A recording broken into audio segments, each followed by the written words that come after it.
দেশটা যারা বাঁচিয়ে রাখছে এর মধ্যে কৃষকদের অবদান কিন্তু সবচেয়ে বেশি। আমরা কিন্তু এই যে তাদের অবদানটা আমরা কিন্তু ওই অতভাবে প্রকাশ করি না। আপনারা জানেন যে আমরা দায়িত্ব নেওয়ার পরেই মানে প্রায় 5টা ডিস্ট্রিক্টে বন্যা হয়েছিল। একটা হলো কুমিল্লা, তারপরে ফেনী, তারপরে আপনার ওই যে মৌলভীবাজার, 4-5টার মধ্যে সবচেয়ে বেশি হয়েছিল। কিন্তু আর টোটাল এফেক্টেড হয়েছিল প্রায় 24টা জেলা। কিন্তু আমাদের কৃষকরা মানে ওখানে কিছু আউশ ধান এবং আমনেরও কিন্তু ক্ষতি হয়েছিল। কিন্তু কৃষকরা এই পরিশ্রম করে তারা এই বোরো ধানের যে আমাদের একটা এস্টিমেট ছিল তার চেয়ে প্রায় 15 লক্ষ টন বেশি উৎপাদন করছে। আমাদের কিন্তু 15 লক্ষ টন কিন্তু বেশি উৎপাদন করছে। তারপরেও ওখানে দেখা যায় যে বাজারে হয়তো চাউলের দাম একটু বেড়ে যাচ্ছে 2-3 টাকা। তারপরে আপনি দেখেন যে অন্যান্য বার থেকে আমাদের যে একটা রিজার্ভ, ওই রিজার্ভ কিন্তু অন্যান্য বারের থেকে এবার কিন্তু রিজার্ভও অনেক বেশি আছে। তারপরেও বাজারটা কিন্তু হচ্ছে। তারপরে আপনি আরেকটা দেখেন যে আলু, গতবার যে দামে আপনারা আলু কিনছেন এখন কিন্তু কৃষকরা কিন্তু আলুর দামও পাচ্ছে না। তা আমরা চেষ্টা করতেছি কৃষকরা যেন আলুর দামটা পায়, এই জন্য এটা আমরা ওএমএসের মাধ্যমে যেন আলুটা দেওয়া যায়, এই জন্য আমরা চেষ্টা করতেছি ওএমএসের মাধ্যমে আলুটা দেওয়া।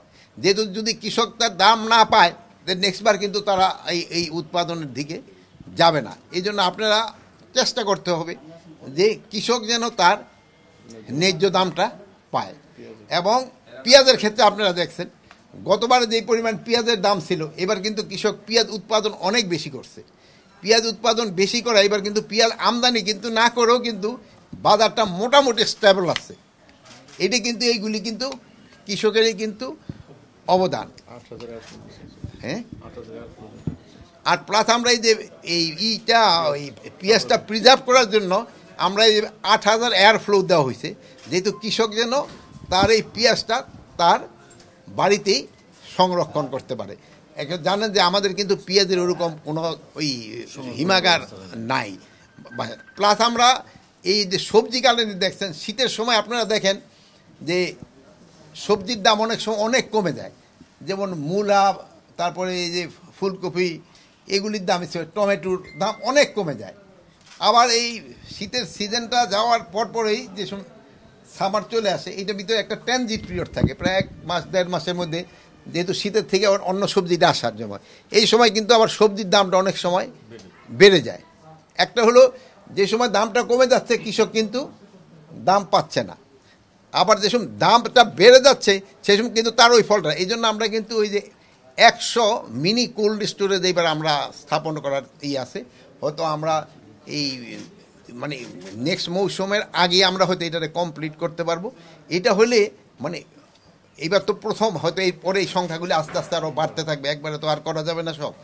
যে পরীক্ষামূলকভাবে তারা হয়তো এই সবজিটা রেখে দিল, ধরেন 1 মাস রেখে দিলে কিন্তু ওই সবজিটা কৃষকও দামটা পেল, প্লাস আমরা যারা ভোক্তারা তারও একটা ন্যায্য মূল্যে এই জিনিসটা পাবো। এই জন্য আমাদের এইগুলি করা হচ্ছে। প্লাস আপনারা জানেন ওই আগের সময় মানে আমাদের যে মেশিন টেশিন কেনার ব্যাপারে অনেক বড় ধরনের একটা দুর্নীতি ছিল, বাট এই দুর্নীতিটা যেন করার জন্য আমরা এটা কাগজপত্র পাঠিয়ে দিছি দুর্নীতি দমন কমিশনে, যেহেতু এটার ইনভেস্টিগেশন আমাদের পক্ষে সব কিছু করা সম্ভব নয়। এই জন্য আমরা বলছি দুর্নীতি দমন কমিশনে এটা ইনভেস্টিগেশন করা, যারা দুর্নীতি করছে তারা যেন শাস্তির আওতায় আসে।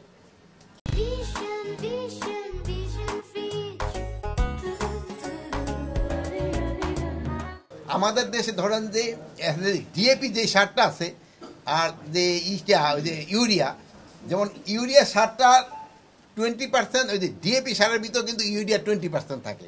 তা আমাদের এই কৃষকরা এখন আমরা করতে শিক্ষা করাইতেছে, ট্রেনিং করা হইতেছে, তাকে জানানো হচ্ছে যে ইউরিয়া সার এখন আপনি ধরেন যে 1 কেজি দিলেন, এখন আবার ওই ডিএপি সারের থেকে যদি 1 কেজি দেন ওটারও কিন্তু 20% মানে ওই 200 গ্রাম চলে দিতেছে। তো যেখানে ধরেন আপনার 100 গ্রাম লাগে ওখানে 120 গ্রাম পড়ে দিতেছে ইউরিয়া। এই জন্য ইউরিয়া সারে আবার কিন্তু আমার ওই জমির যে টপ সয়েল কিন্তু নষ্ট করে দেয়। এই জন্য এই সার ইউরিয়াটার ব্যবহারটা একটু কমানোর জন্য চেষ্টা, প্লাস ওভারঅলও সারের ব্যবহার কমানোর জন্য আমরা চেষ্টা করতেছি। প্লাস এখন আমার একটা নতুন একটা অ্যাপও করা হয়েছে, যেখানে খামারি অ্যাপ, ওখানে আপনি ওই জায়গায় দাঁড়ায় ওইটা ধরলে এই জমিতে কি পরিমাণ কোন ধরনের সার লাগবে ওইটাও তারা বলে দিতে পারতেছে, এবং ওই এলাকায় কি পরিমাণ কোন ফসলটা ভালো হবে ওইটাও বলতে পারতেছে। বাট এটা যেন আরও ইমপ্রুভ করা যায়, এখন এটা চলতেছে, বাট এটা আরও যেন ইমপ্রুভ করা যায়, এই জন্য আমাদের কিন্তু কাজ চলছে। সারের যাদের ক্ষেত্রে সারের লাইসেন্সের ঝামেলা করছে যারা, তাদের আমরা বাদ দিয়ে আমরা নতুন সেরে দিতে, আপনারও যদি আপনার যদি কোনো ভালো লোক থাকে আপনারা নাম দিতে পারেন, আমরা তা করে নিয়ে নেব, তাদের কোনো ঘাটতি নেই।